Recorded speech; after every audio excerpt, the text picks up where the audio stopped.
Warning: read and follow all labels and the owner's manual. If the CST 282 needs troubleshooting or service, a summary file of the machine's faults is available to download from the machine. Please refer to the CST 282 Owner's Manual for a complete description of the summary file content.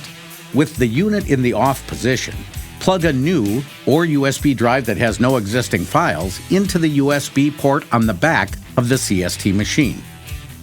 Turn the power to the unit on. USB will display on the user interface.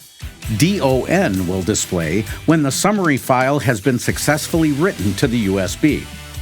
Turn power to the unit off. Remove the USB drive from the CST machine. A summary text file has been written to the USB drive, which can be viewed on a computer. See the owner's manual for a description of the summary file information.